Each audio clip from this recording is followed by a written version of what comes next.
예, 다 찾으셨죠? 교독하겠습니다. 1절. 소요가 그침에 바울은 제자들을 불러 권한 후에 작별하고 떠나 마게도냐로 가니라.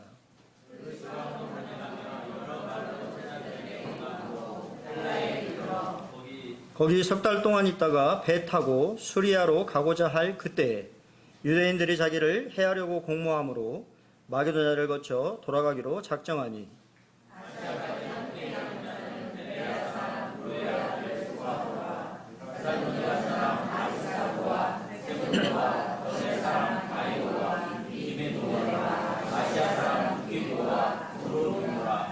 그들은 먼저 가서 드로아에서 우리를 기다리더라.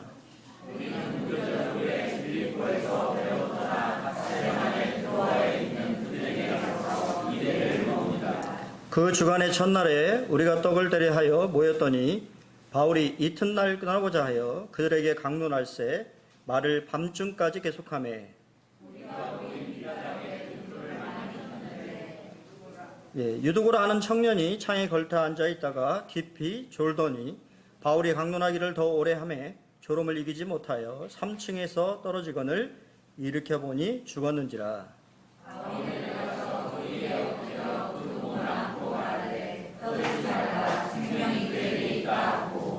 올라가 떡을 떼어 먹고 오랫동안 곧 날이 새기까지 이야기하고 떠나니라. 사람들이 살아난 청년을 데리고 가서 적지 않게 이름을 받았더라. 네, 감사합니다. 예. 우리가 이제 지난 시간에 살펴본 대로 바울은 이제 에베소의 사역을 마치고 예루살렘에 가고자 하는 그러한 여행길에 오르게 됩니다. 어떻게 보면 이젠 다시 만나지 못할 작별 여행과 같은 그런 여행을 이제 떠나게 되는데요. 그런 와중에 목적지를 변경해야 되는 그런 상황이 오게 된 것을 또 성경은 말하고 있습니다. 예, 사실은 성경에 나와 있지 않지만 소요가 그치고 이제 에베소 사역을 다 마친 후에 마게도냐로 갔다고 이렇게 되어 있는데요. 사실은 마게도냐로 바로 간 것이 아니고 디도를 만나기 위해서 드로아라고 하는 곳에 먼저 가게 됩니다. 그래서 고린도 후서 2장 12절로 13절에 보면 내가 그리스도의 복음을 위하여 드로아의 이름에 주 안에서 문이 내게 열렸으되 내가 내 형제 디도를 만나지 못하므로 내 심령이 편하지 못하여 그들을 작별하고 마게도냐로 갔더라라고 이게 보충 설명이 되어 있어요. 그래서 사실은 이제 드로아에서 누구를 기다렸냐면 디도를 기다렸습니다. 디도는 왜 우리가 잘 아는 것처럼 왜 이제 보냈냐면 고린도에 문제가 생겼다라고 하는 것을 알게 됐어요. 그리고 바울이 떠난 후에 거짓 교사들이 고린도 교회에 이제 오게 돼서 고린도 교회를 어지럽히고 있다라고 하는 소식을 들었기 때문에 그런 교회의 어려움들을 사도 바울이 생각하게 될 때 마음에 편하지 않은, 그래서 어떻게 됐을까라고 하는 그런 생각들, 고린도 교회 상황이 어떻게 진행되고 있을까 그런 궁금증, 이러한 부분들이 생겼기 때문에 드로아에서 사실 기다렸는데 디도가 오지 않았습니다. 그러니까 얼마나 그러니까 복음을 분명히 이제 말씀하고 있는 것처럼 복음을 전할 그 문이 열렸는데도 불구하고 심령에 부담이 있고 마음에 어려움이 있었다라고 하는 것을 사도 바울이 이야기를 하고 있습니다. 그런 와중에 바울은 자신이 이 제2차 전도 여행 때 세웠던 교회들을 방문하면서 그들의 믿음을 복돋아 주었습니다. 여기도 이제 우리가 그냥 방금 읽었던 말씀에는 여러 말로 제자들에게 권했다라고 이렇게 짧게 되어 있지만 고린도후서 7장 5절에 보면 우리가 마게도냐에 이르렀을 때에도 우리 육체가 편하지 못하였고 사방으로 환난을 당하여 밖으로는 다툼이요 안으로는 두려움이 있었다라고 하는 것을 고백하고 있어요. 그러니까 그 6년 만에 자신이 제2차 전도 여행을 통해서 세웠던 교회를 방문하는 그 시기에도 교회의 박해와 또 어려움과 자신을 죽이려고 하는 그런 많은 일들이 있었다라고 하는 것을 알게 되었고, 또 그러한 환경과 악조건적인 상황에서도 믿음을 지키고 있는 형제 자매들을 바라볼 때 어떻게 하겠어요? 그들에게 주님 안에서 힘을 내고 더욱 그 믿음의 길을 가라고 하는 여러 가지 말들로 그들의 말을 믿음을 위로하고 그들의 믿음을 복도와주는 사도 바울의 그런 심정들을 생각해 볼 때 우리가 교회를 향한 사도 바울의 마음이 어떠했는지 우리가 알게 됩니다. 그런 와중에 마침내 마게도냐에 있을 때 디도가 오게 됩니다. 그것을 통해서 하나님은 바울을 위로하셨습니다. 그런 모든 어려움 가운데 있었음에도 불구하고 디도가 좋은 소식을 가져왔어요. 그래서 고린도서 7장 6절로 7절로 보면 그러나 낙심하는 자들을 위로하신 하나님, 바울이 낙심했다라고 하는 것입니다. 사실은 그러한 교회의 어려움들, 또 여러분 그 자리에서 사방에 온갖 이 지뢰밭이 있는 그러한 상황에서 바울 자신도 낙심이 되었습니다. 근데 이제 디도가 고린도의 소식을 가지고 마게도냐로 오게 되었고, 거기서 고린도 교회 성도들이 바울을 사모함과 애통함과 바울을 향한, 주님을 향한 열심이 있다라고 하는 보고를 받게 되고, 그의 마음에 하나님의 위로와 기쁨이 있었다라고 하는 것을 고백하고 있습니다.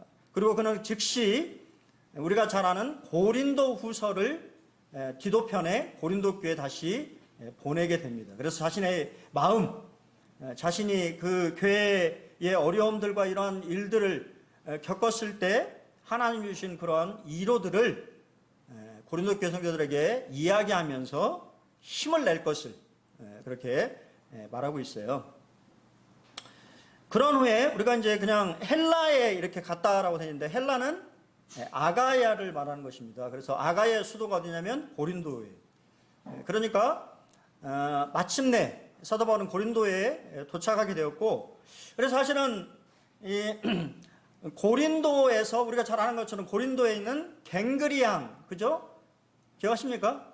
바울이 머리를 잘랐던 갱그리양에서 사실은 수리아 안디옥으로 가려고 생각을 했었어요.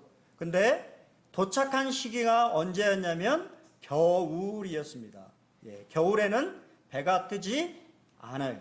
지중해의 겨울에는 상당한 풍랑이 일고 항해를 하지 않는 시기였기 때문에 바울은 3개월 동안 고린도에 머물게 됩니다.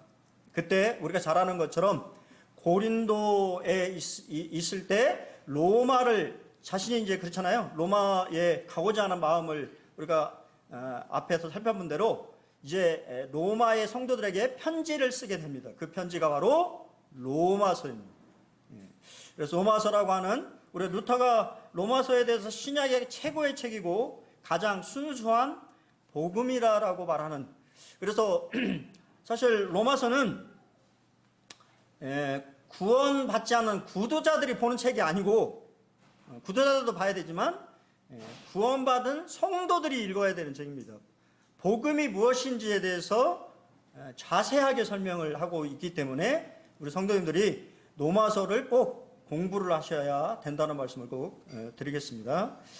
그러는 와중에 이제 아까 말씀드린 것처럼 목적지를 변경할 수밖에 없었어요. 왜냐하면 바울을 죽이려고 하는 음모가 있었다라고 하는 것을 알아차렸습니다.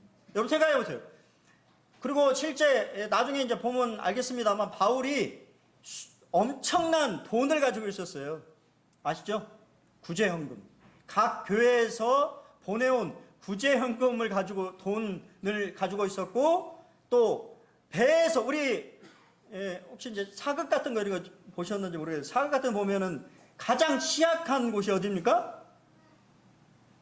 배 탔을 때입니다. 배. 배는 어디로 도망가지도 못하잖아요. 맞습니까? 뉴스를 들었는데 한강에 한강 택시 들어보세요. 수상 택시가 지금 이제 버스인가요? 버스? 택시가 아니고 버스. 버스가 하루 가동하고 멈췄어요.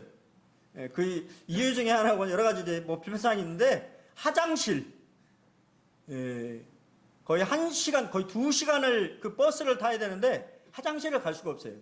화장실이 다 막 막혀 있고 쓸 수가 없는, 뭐 그런 이야기를 들으면서 이제 좀 웃기도 하면서, 그래서 뭐 그 사회자가 그러더라고요. 유람 목적으로, 그러니까 원래는 출퇴근 목적으로 버스를 사실은 가동하고요, 이렇게 서울시에서 했는데, 그만큼 배에 올라탄다고 하는 것은 그만큼 뭐예요? 안전에 취약할 수밖에 없는 거죠. 그것을 알은 바울은 배를 타고 하지 않고 다시 거꾸로 마게도냐를 거슬러 올라가서 육로로 드로아까지 우리가 이제 이동하는 것을, 이제 드로아에서 당연히 이제 그 마게도냐에서 드로아 쪽으로 이제 배를 탔겠죠. 같이 한번 좀 읽어보겠습니다. 이사야서 52장 7절. 같이 읽겠습니다. 시작. 좋은 소식을 전하며 평화를 공포하며 복된 좋은 소식을 가져오며 구원을 공포하며 시온을 향하여 이르기를 네 하나님이 통치하신다 하는 자의 산을 넘는 발이 어찌 그리 아름다운고. 왜 바울은 이렇게 고생했을까요? 그는 복음 때문입니다. 복음을 증거하기 위하여서 이러한 어려운 수고들을 감당했다고 하는 것입니다. 지금도 동일하게 복음을 전하기 위하여서 이게 여러 곳을 방문하고 떠나는, 또 이게 사람들을 만나는 그러한 발이 하나님 보시기에 아름답다라고 말씀하고 있다는 사실을 기억하시길 바랍니다. 두 번째는요, 함께 가는 사람들을 우리가 언급하고 있어요. 사실 이 함께 가는 사람들은 각 지역교회의 대표자들이었습니다. 왜냐하면 그들이 뭐를 가져왔냐면 헌금을 가져왔기 때문이에요. 구제헌금. 돈 아무나 맡깁니까? 아니잖아요. 믿을 만한 사람에게 맡기는 것이죠. 상당히 많은 이 액수의 헌금, 구제헌금이 각 교회마다 이 자발적으로 모이게 되었다라고 하는 것을 보게 되고, 그래서 그러한 일을 감당할 지역교회에서 선출된, 뽑힌 훌륭한 일꾼들이 함께하게 되었습니다. 이들 중에 일부는 예루살렘까지 동행을 했고, 또 일부는 로마에까지, 바울의 꿈이자 비전인 로마에까지 함께 가는 사람들도 있게 되었습니다. 7명이 언급이 되어 있는데요. 지난주에 우리 부하모를 했는데, 부하모에서 제가 이 말씀을 좀 드렸습니다. 넬슨 만델라가 자주 인용했던 아프리카 코사족의 속담인데요. 빨리 가라면 혼자 가고 멀리 가라면 함께 가라라는 아프리카 속담이 있어요. 그냥 나 혼자 빨리 가려면 혼자 가는 게 빠르죠. 맞습니까? 하지만 멀리 갈 때는 동행자가 있는 것이 힘이 되는 것을 보게 됩니다. 그렇죠? 그래서 많은 분들이 그래서 여행 갈 때 혼자 가지 않고 어디 갑니까? 출장을 갈 때, 우리 그죠? 형님 출장 갈 때는 혼자 가죠? 여행은 같이 가는 거예요. 같이 가야 재미도 있고, 또 그러한 뭐 여러 가지 교제와 또 안전도 보장이 되는 것을 보게 됩니다. 첫 번째 인물을 소개하는데요. 첫 번째 인물은 베레아 사람, 베레아 교회 소바더입니다. 소바더. 아마 이 선택도 루가는 신중하게 선택을 했을 거예요. 그냥 우리 말하는 가나다 순서 그렇게 선택한 것이 아니고, 이게 선택하는 그러한 부분에 있어서도 누가는 상당하게 고심해서 선택을 했을 것입니다. 그래서 첫 번째 응원하는 사람은 베레아 교회의 소바더입니다. 우리가 잘 아는 것처럼 베레아 교회는 어떠한 교회였죠? 말씀에 열정이 있는 교회였어요. 말씀을 사모하는 교회의 출신입니다. 그래서 제가 이름을 붙였어요.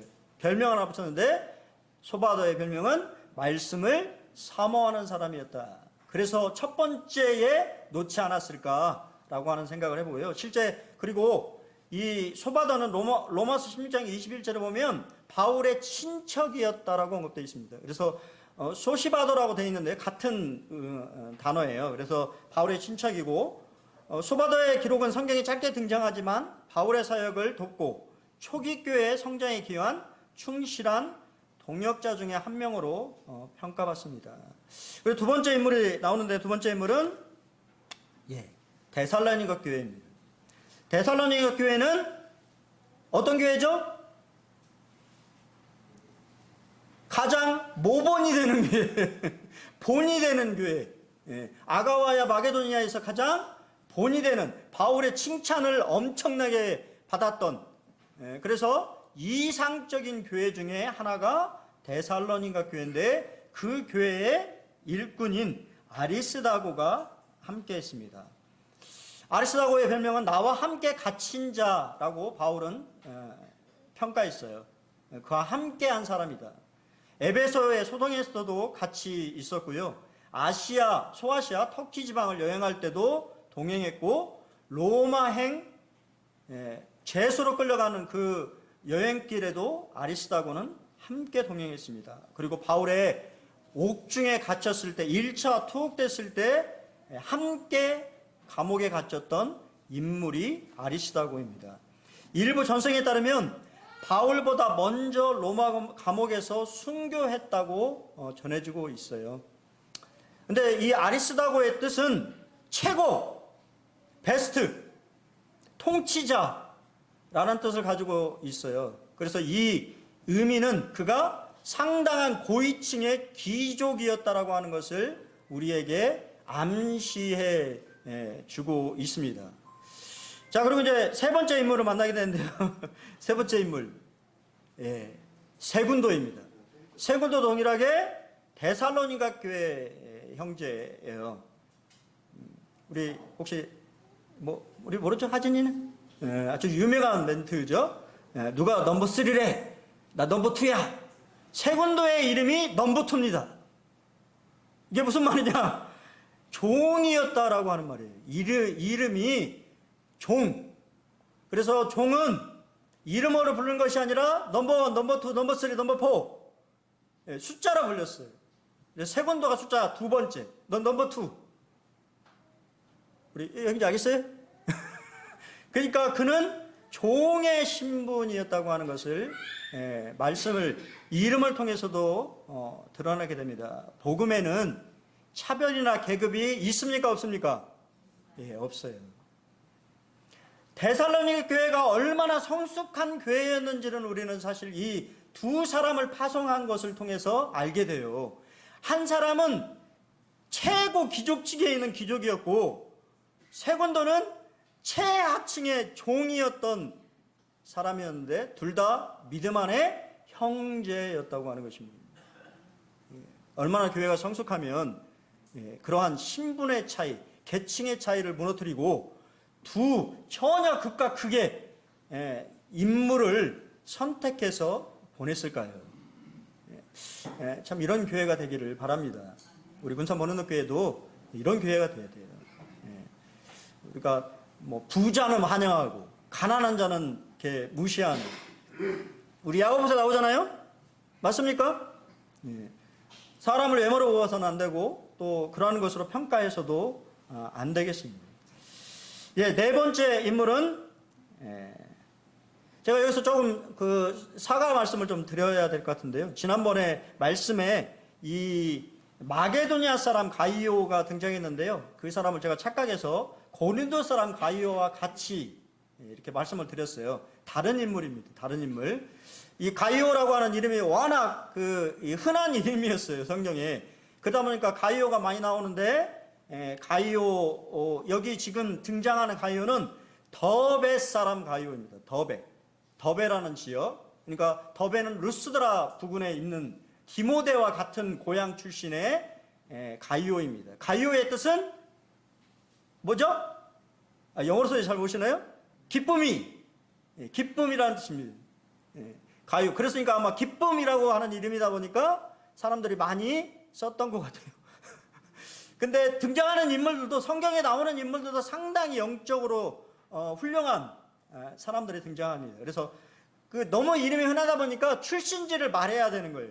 근데 제가 그걸 착각해서 지난 시간에 이렇게 섞어서 말을 들었던 것 같아요. 그래서 마게도냐 사람 가이오가 있고요. 고린도 사람 가이오가 있는데, 그때 말씀드린 그 고린도 교회 가이오가 식주인입니다. 밥을 잘 사주시는. 그래서 바울이 아까 우리 고린도에 3개월 묵었잖아요. 누구 집에 묵었을까요? 가이오 집에서 묵은 겁니다. 고린도 가이오. 그 집에서 아마 모든 그런 거주나 식사 이런 문제들을 다 감당해 줬던 사람이 바로 이 고린도 사람 가이오고요. 그리고 나중에 우리가 요한 3서에 이 가이오라고 하는 인물이 등장하는데, 그도 또한 훌륭한 일꾼으로 언급되어 있다고 하는 것입니다. 그래서 이름을 참 잘 이렇게 지을 필요가 있는 것 같아요. 그죠? 그래서 기쁨으로 봉사했던 사람이 다 가이오라고 하는 이름을 가졌던 사람들이고요. 다섯 번째는 우리 잘 아는 루스드라 사람, 루스드라 교회의 디모데입니다. 그는 동역자이자 영적인 아들이었습니다. 바울은 그를 디모데전서 1장 2절에 믿음 안에서 참 아들이라고 이야기를 하고 있어요. 참 이것은 쉽지 않은 것 같아요. 저도 복음을 이렇게 전하는 사람 입장에서 복음을 통해서 구원받은 이렇게 형제자매들을 아들, 딸이라고 부를 정도로 친밀함과 친숙함이 있을까? 또 좀 그런 관계의 깊이가 있을까? 근데 아마 디모데는 그러한 인물이었던 것 같습니다. 그리고 그는 중요한 동역자였습니다. 그래서 잘 아는 바대로 바울의 1차 로마에 투옥됐을 때 옥바라지를 한 사람이 누구냐면 디모데입니다. 그리고 우리가 잘 아는 것처럼 교회의 사역자였어요. 그래서 많은 빌립보 교회라든가 데살로니가 교회, 고린도 교회, 그리고 나중에는 에베소 교회 목회자로서의 역할을 잘 감당했던 인물이 루스드라 교회 출신 디모데입니다. 자, 여섯 번째, 아시아 사람. 아시아, 우리 여기 아시아가 아니고 터키입니다. 터키. 터키 지역 사람 두기고. 두기고의 이름은 무슨 의미일까요? 제 별명을 딱 붙여놨는데, 행운아, 행운. 두기고의 이름은 행운이라는 뜻이에요. 주님을 만났으니, 우리 아까 우리 윤표 형제가 기도를 너무 멋지게 이렇게 잘 해주셔가지고, 그죠? 우리 주님을 만난 그것보다 더, 그렇죠? 아니, 유인표 형제 고개 끄덕끄덕. 내가 유인표 형제한테 물어보고 있는데 다른 분 다 유인표 형제예요? 왜 유인표 형제 대답 안 하고 다른 분들이 대답하시는데? 주님을 만난 게 행운이죠. 맞습니까? 기적입니다. 우리가 주님을 믿고 주님을 섬긴다고 하는 것이 행운이고 기적이에요. 그 인물이 누구냐면 두기고였습니다. 성경은 두기고에 대해서 너무 바울은 칭찬을 많이 하는데, 나중에 읽어보시면 진실한 일꾼, 함께 종이 된 자, 신실한 일꾼, 그가 얼마나 신실하고 진실하고 훌륭한 동역자였는지 바울은 입에 침이 마르도록 그를 칭찬하고 있어요. 그리고 우리가 잘 아는 대로 바울의 옥중서신인 에베소서, 골로새서, 디모데 전후서를 교회에 전달해 준 인물이 두기고입니다. 얼마나 믿을 만한 사람이었으면 그 편지를, 그죠? 그에게 맡겼을 거예요. 마지막 인물이 등장합니다. 아시아 사람, 터키 사람 드로비모. 저 고민을 많이 했어요. 드로비모의 말씀은 딱 두 구절이 성경에 나오는데요. 드로비모라는 뜻은 교양 있는, 먹이는, 부양하는 이라는 뜻을 가지고 있는 사람이었습니다. 그는 에베소 출신이었고요. 예루살렘 성전에, 사실 성전에 들어간 것이 아니에요. 이방인들 부근에 갔는데 유대인들이 죄를 뒤집어 씌워서, 원래 잘 아시는 것처럼 성전은 이방인이 출입이 가능합니까? 안 가능합니까? 예? 병원 형제님, 불가능합니다. 그래서 구역이 나눠져 있어요. 그쵸? 구역이 나눠져 있다고요. 이방인의 뜰까지는 이방인이 들어올 수가 있어요. 하지만 그 안에, 우리가 잘 아는 것처럼 그 안에는 오직 누구만, 유대인들만 성전에 들어갈 수 있었죠. 근데 유대인이 뒤집어 씌워서 바울이 이 드로비모를 성전에 데리고 들어왔다라고 하는 제명을 뒤집어 써서 씌워서 바울을 체포하게 되는 그러한 빌미를 제공한 인물이 누구였냐면 드로비모였어요. 근데 이 드로비모는 말씀해 보면 로마로 가기 전에 병이 들어서 바울과 함께 로마로 가다가 병이 들어서 밀레도라고 하는 섬에 남겨지게 됩니다. 근데 이 말씀을 저는 제가 이렇게 생각을 해봤는데요. 그 말씀이 어디에 있냐면 디모데후서 4장 20절에 있어요. 디모데후서가 성경이 무슨 성경입니까? 바울의 마지막 성경이에요. 바울이 마지막으로 죽음을 앞두고 누구를 생각하냐면 남겨져 있는 병들어서 함께 오지 못한 드로비모에 대해서 문안하라고 이 일꾼들에게 이야기하고 있다고 하는 것은 그가 그냥 몸이 아파서 거기서 멈춘 것이 아니라 그의 마음을 정확히 바울은 알고 있었다는 거예요. 자신의 육신의 연약함 때문에 가지 못했지만 마음으로는 바울과 함께 동행한 인물이 누구라고요? 드로비모였다. 이건 제가 거룩한 상상이에요. 주님의 나라에 가서 한번 물어보십시오. 드로비모 만나면 제가 설교를 이렇게 했는데 제가 꼭 물어볼게요. 맞냐고. 그게 맞아요? 형제님, 드로비모 형제님, 그거 맞나요? 제가 이렇게 한번 물어보겠습니다. 제 상상으로는 그랬을 것 같아요. 얼마나 가고 싶었을까요? 바울과 함께 하고 싶었을까요? 하지만 병이 들어서 함께하지 못하는 그 드로비모의 마음을 누가 알아줬어요? 바울이 알아줬다라고 하는 것은 참 의미가 있고 또 주님이 알아주셨다라고 하는 생각이 들어집니다. 여러분, 때때로 우리가 어떠한 일들을 할 때 우리의 육신의 건강이라든가 여러 가지 상황 때문에 하지 못할 때가 있습니까? 없습니까? 있어요. 하지만 중요한 건 마음이 중요하다는 거예요. 하나님은 뭐를 보십니까? 중심을 보시는 분이잖아요. 여러분의 환경과 상황을 보시는 것이 아니라 여러분의 중심에 하나님을 섬기고자 하고 하나님의 교회에 이바지하고자 하는, 헌신하고자 하는 그런 마음이 있다면 하나님이 그 마음을 받으시는 분이시라고 하는 것을 이 마지막 누가의 이 드로비모를 언급하면서 저는 그런 생각들을 해보게 됩니다. 다시 한번 말씀드립니다. 빨리 가려면 혼자 가고 멀리 가려면 함께 가시기를 바랍니다. 자, 마지막으로 이제 초대교회 예배의 모습을 지금 이렇게 이제 설명을 하는데요. 우리 다시 잘 보셔야 돼요.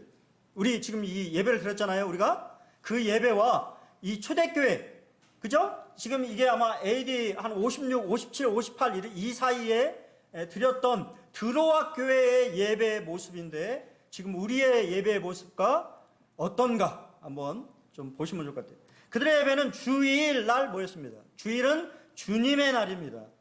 그 주간의 첫날에 모였는데요.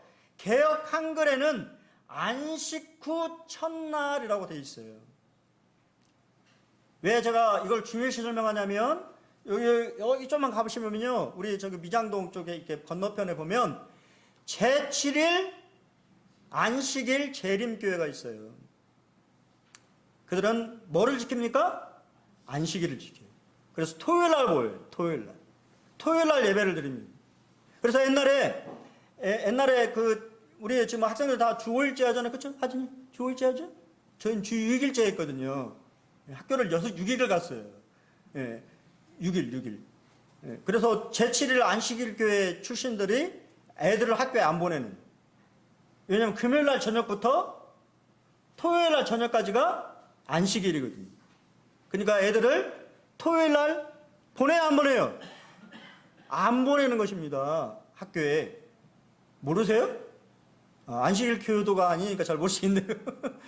그래서 문제가 됐던 적이 있어요. 이야기가. 애들 학교 안 보내는. 결석을 시킵니다. 왜냐면 안식일 예배를 드려야 되니까. 안식일을 지키는 게 아니라 주일을 지키는 것입니다. 안식 후 첫날. 지금 우리가 모이고 있는 주일. 그날은 바로 주님의 부활절날입니다. 존 베가드 목사님은 6가지 이유를 들면서 주일을 안식일이 아닌 주일을 지켜야 된다고 얘기하는데요. 안식일은 모세 언약의 표시였으나 그리스도인은 새 언약의 아래에 있기 때문에 안식일을 지킬 필요가 없다고 얘기하고요. 두 번째는 안식일을 지키라는 명령은 누구에게 주어진 거냐면 모세 시대, 구약 시대에 주어져 있는 명령이라는 거예요. 세 번째는 우리가 잘 안 것처럼 예루살렘 공회의가 열렸잖아요. 초대교회의 가장 중요한 회의잖아요. 그때 안식일을 지키라고 하는, 이방인 형제들이 안식일을 지키라고 하는 어떠한 언급도 없다고 하는 거예요. 네 번째는 바울도 안식일 준수에 대한 언급이 없습니다. 다섯 번째, 신약 성경에서는 안식일 준수가 요구사항이 아님을 분명하게 가르치고 있어요. 여섯 번째는 안식일을 지키라는 명령은 신약 성경 어디에서도 찾아볼 수가 없습니다. 이해하셨죠? 이해 못하니 대답해 주시네. 예. 여러분들이 안식일 지키려면요, 제대로 안식 지키려면 우리 여기 지금 엘리베이터 공용으로 쓰시면 안 돼요. 엘리베이터 조작을 해놔야 돼요. 오늘 평원장님 눌러서 올라오셨죠? 예, 눌러서 올라오면 안 돼요. 예. 다 멈춰야 돼요. 안식일 엘리베이터 모르십니까? 버튼을 누르면 일하는 거예요. 그냥 가만히 있어야 되는 거예요. 문이 열렸다. 1층, 2층. 예배당 올라오면 얼마나 오래 걸리겠어요? 한 사람도 그런데 엘리베이터가 한 대밖에 없잖아요. 두 대가 있어야 되는 거예요. 안식일 엘리베이터와 이방인 엘리베이터. 언제든지 누를 수 있는. 그게 바로 은혜죠? 아닙니까? 아, 은혜예요. 저는 이스라엘 가갖고 저는 안식일 엘리베이터 탔다가 큰일 날 뻔했잖아요. 아침밥을 못 먹을 뻔했어요.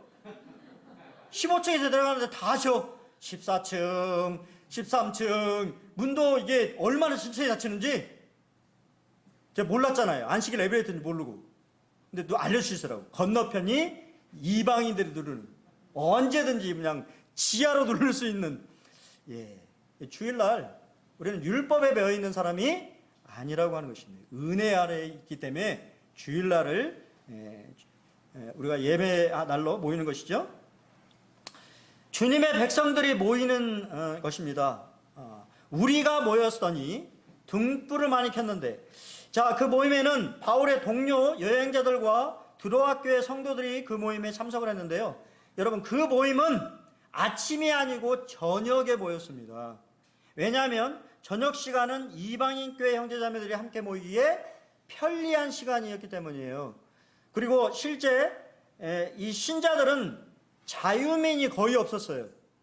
자유시민이 없어요. 로마의 시민권을 가지고 있다든가 자유롭게 자기 마음대로 살 수 있는 사람들이 아니라 평민 노동자들이거나 노예였기 때문에 주일날도 뭐 해야 돼요? 일을 해야 됐어요. 그렇기 때문에 주일날 저녁에 모인 것입니다. 예배는 시간에 얽매이는 것이 아니라고 하는 것입니다. 안식 후 첫날, 그죠? 그 주간의 첫날, 주일날 아침에 모여도 되고 점심때 모여도 되고 저녁에 모여도 되는 거예요. 시간 개념이 그렇게 중요한 것은 아닌 것을 보게 됩니다. 드로아 교회는 그렇게 모일 수가 없었어요. 그래서 바울은 저녁에 예배를 드린 것입니다. 그럼 뭘로 예배 드렸습니까? 만찬 예배와 애찬을 나눴어요. 떡을 떼려 모였습니다. 떡을 떼는 것은 아마도 성찬식, 우리가 앞에 했던 만찬을 기념하는 가정이었고, 우리가 잘 아는 것처럼 그냥 우리가 이렇게 기념하듯이만 하는 것이 아니라 거기에는 뭐가 포함되어 있냐면 식사까지도 포함되어 있었어요. 그들은 만찬을 띄면서 동일하게 식사도 같이 했습니다. 이것이 초대교회의 모습이었어요. 근데 잘 아는 것처럼 나중에 이 식탁의 교제가 어지러워졌어요. 왜냐하면 부자는 엄청나게 많은 음식들을 가져와서 예배가 시작돼도 안 했는데 먹고 있어요. 이해되세요? 가난한 형제들은 먹을 게 없어서 그러고 있는데, 부자인 형제들은 엄청난 음식을, 예배의 질서가 없는, 완전히 그냥 중구난방인 그러한 모습을 고린도 교회가 보였다고 하는 거예요. 그러면서 애찬이 사라지게 된 것입니다. 이해되시죠? 사실 애찬이라는 게 중요한 건데, 이 교제잖아요. 사귐의 교제. 먹으면서 교제하는. 우리 먹기만 하는 거 아니잖아요? 먹으려고 오셨어요? 아니죠. 사랑의 교제를 나누는 거죠. 식사를 하면서 서로 안부도 묻고 주님 안에서 어떻게 지내는지, 이거 우리가 있어요. 효로 형제! 알겠죠? 빨리 먹어. 제발 먹고 빨리 사라져요. 애차는 사랑의 교제를 나누는 겁니다. 밥만 먹고 일어나는 게 아니고. 알겠죠? 예.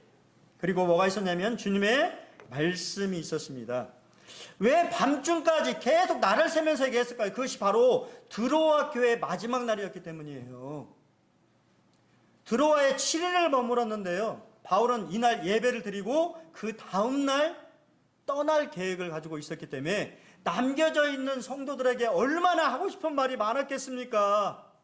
이제 다시 보지 못하는 드로아 교회 성도들을 바라보면서 얼마나 당부를 하고 격려를 하고 위로를 하고 싶은 말이 많았겠어요. 윌리엄 맥도날드 형제님은 이렇게 얘기합니다. 교회의 영적 상태가 충만하면 하나님의 성령은 시간의 속박을 받지 않고 자유롭게 역사하신다. 한 명만 아멘 하네요. 옛날에는요, 우리 제 청년 때 구원받고 2시간 3시간 막 3시간 하신 분도 있었어요. 그죠? 허정자님? 그런 분 못 만나보셨어요? 예, 막 3시간, 막 복음을 막 3시간. 예? 8시에 시작했는데, 시계 보면 11시 반, 막 12시. 이렇게 막 복음을 전해도 성도들이 가는 사람 한 명도 없이 말씀을 들었던 때가 있었다고 하는 거예요. 말씀을 사모하는. 제가 그렇게 하겠다는 건 아닙니다. 저는 시간을 준수합니다. 이제 곧 있으면 끝나요. 예. 지금 그런 시대는 아니잖아요. 그죠? 예. 그러니까 이제 짧게 하겠습니다. 예. 그리고 거기에 뭐가 나타났습니까? 주님의 능력이 났습니다. 여기에 유두고라고 하는 또 참 이름이 있는데요. 유두고는 운이 좋은 자라고 하는 이름을 가지고 있는데 참으로 운이 좋아요. 거기에 누가 있었어요? 바울이 있었습니다. 바울이. 생각해 보세요. 유두고 청년이 그냥 제가 오늘 아까 아침에 올라오면서 우리 홍순전 형제 칭찬을 좀 했어요. 응? 우리 홍순전 형제가 이렇게 3교대 하잖아요. 그죠? 야간 근무하고 와서 존단 말이에요. 그래서 제가 얘기했습니다. 조는 게 당연하다. 저도 야간 근무 해봤거든요. 엄청 피곤해요. 내가 지금 예배를 드리고 있는 건지 자고 있는 건지 이게 무아지게 맞아가지고 근데 왔다고 하는 것 자체가 감사한 거예요. 하나님은 왔다고 하는 것 자체에 받으시는 분입니다. 조세요. 피곤하면 줄 수 있는 거예요. 유두고도 아침부터 새벽부터 시작해서 일을 계속 했을 거예요. 그렇죠? 그리고는 사람이 엄청나게 많으니까 이 창문에 걸터 앉을 수밖에 없는, 그리고 아마 이제 졸리니까 바람도 쐬려고 했는데 사람도 많지, 또 등불을 켜놨지, 뜨끈뜨끈하지. 우리가 감당 못하는 게 무슨 뭐라 그러죠? 눈꺼풀이라고 하잖아요. 잠 눈꺼풀을 이길 수가 없다고 하잖아요. 그런데 3층에서 떨어졌습니다. 근데 중요한 건 누가가 진단했어요. 누가가 뭐죠? 의사. 죽음! 사망, 죽었다고. 이미 죽어버렸어요. 근데 바울이 내려가서 그에게 엎드려 끌어안고 말하기를, 소란을 피우지 마십시오. 아직 목숨이 붙어 있습니다. 이상하죠. 역설적이죠. 그래서 제가 보니까 FF 브루스 형제님은 이 말씀을 어떻게 해석하셨냐면 인공호흡을 했다라고 얘기하시더라고요. 인공호흡. 이해되세요? 영적인 호흡을 바울의 그냥 앉아서 이렇게 고친 게 아니라, 우리가 엘리야와 엘리사도 인공호흡을 했을 거라고 얘기합니다. 숨을 불어넣어 준 거지. 근데 거기에 뭐가 실렸어요? 예, 영적인 주님의 능력이 함께하자 그의 생명이 되돌아왔다고 하는 거예요. 얼마나 놀라운 역사입니다. 여러분, 이건 사실 사건이면서 우리의 영적인 의미를 부여하고 있습니다. 시편 23편 1절로 3절에 보면 여호와는 나의 목자시니 내게 부족함이 없으리로다. 그가 나를 푸른 풀밭에 누이시며 쉴만한 물가로 인도하는 신도다. 내 영혼을 수생시키시고 자기 이름을 위하여 의의 길로 인도하신도다. 예배는 힘입니다. 여러분, 예배는 노동이 아니에요. 주님 안에서 쉼을 얻는 것입니다. 주님 안에서 쉼을 누리게 될 때 그 안에 우리의 영혼이 뭐 하는 거예요? 소생하게 되는 거예요. 살아나는 역사가 일어나는 것입니다. 유두거는 분명히 죽었지만 바울과 함께 하신 하나님, 또 그 예배에 함께 하신 임재하셨던 그 하나님은 그의 영혼을 살리신 것입니다. 여러분, 이 예배가 그렇기 때문에 중요한 거예요. 예배에 참석했을 때 우리의 영혼이 생명을 얻고 쉼을 얻고 소생하게 되는 역사가 일어나는 것입니다. 우리 밑에 돼 있죠? 이렇게 좀 하시면 좋겠다. 주님 옆에 잠깐만 쉴게. 그렇게 하렴. 하지만 아주 편안히 푹 쉬어야 한다. 그리고 너의 걱정 근심 나의 주머니 속에 두는 것도 잊지 말라. 이게 예배죠? 이로 올라가야만 산다. 빌리그레암 목사님의 친구인 한 분은 어려서부터 산간지방에서 자라났고 그 지역 산에 대하여 자주 잘 아는 사람이었습니다. 그런데 하루는 산에 올랐다가 길을 잃었습니다. 미국의 산은 매우 거대했기 때문에 산에서 길을 잃으면 목숨을 잃기 쉬운 것을 잘 아는 그 사람은 당황했어요.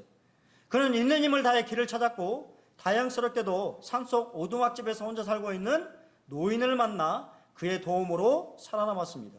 그런데 그 사람은 그 노인이 남겨준 감 같은 말을 결코 잊을 수 없었다고 했습니다. 젊은이, 산에서 길을 잃으면 보통 사람들이 얼른 내려가서 길이나 집을 찾아야 한다고 산 밑으로 내려가는데 그것이 죽는 길이라네. 산중에서 길을 잃으면 반대로 위로 올라가야만 사는 것이야.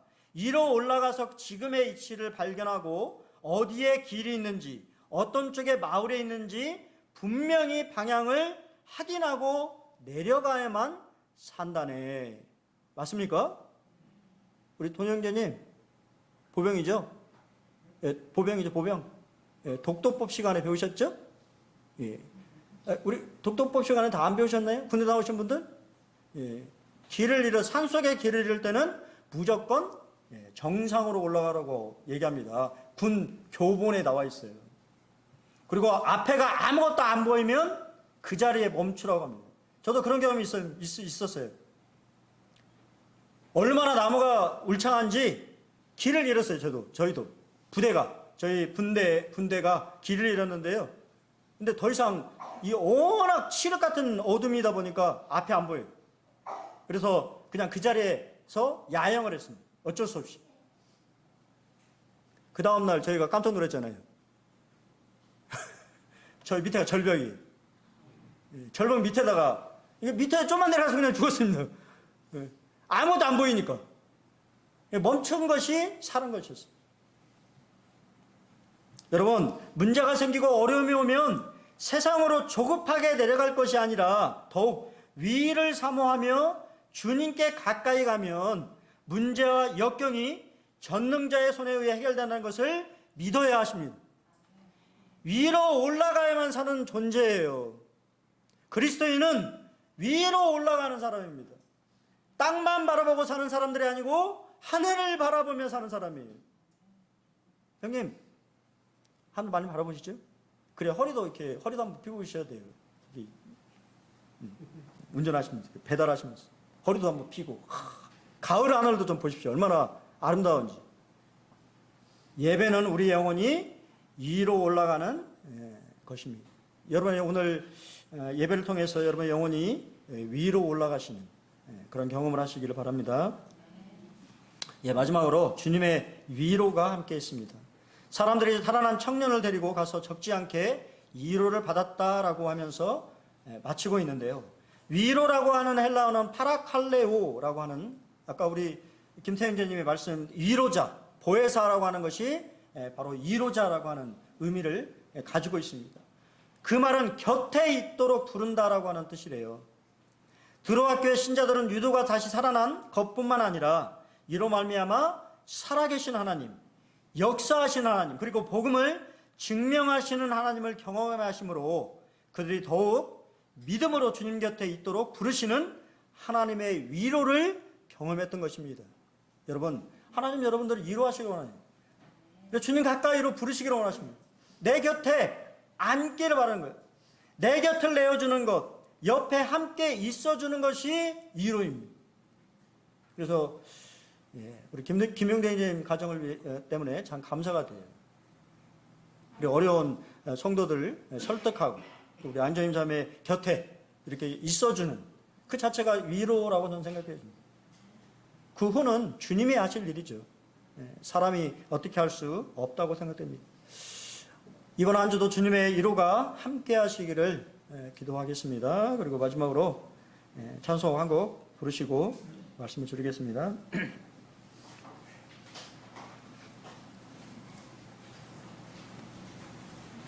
두 번 부르겠습니다. 주께 가까이.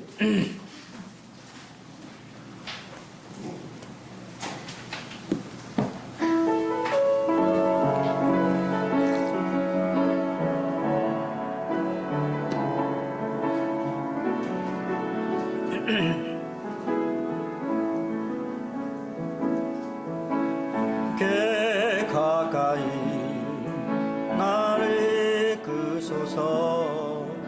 간절히 주님만을 원합니다. 채워주소서. 주의 사랑을 진정한 찬양 드릴 수 있도록 목마른 나의 영혼 주를 부르니 나의 맘 만져 주소서. 주님만을 원합니다. 원합니다.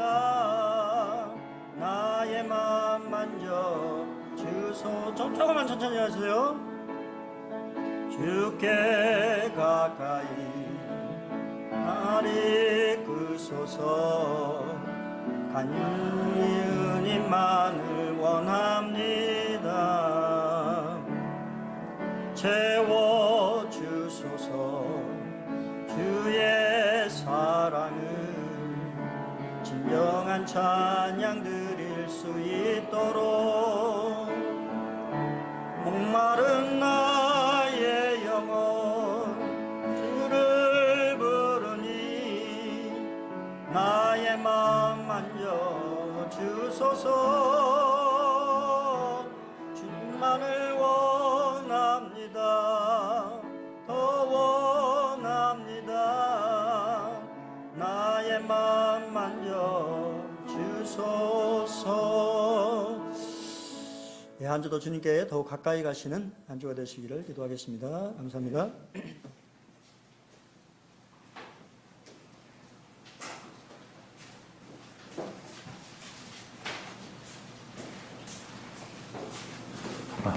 말씀 잘 들으셨죠? 오늘부터는 식사 시간에 빨리 드시고 나가시면 안 됩니다. 네. 사랑의 교제 시간이에요. 빨리 드시고 나가시면 절대 안 됩니다. 저희 마지막으로 우리 이경현 교수님 기도하시고 오늘 모든 일정 마치도록 하겠습니다. 마이크.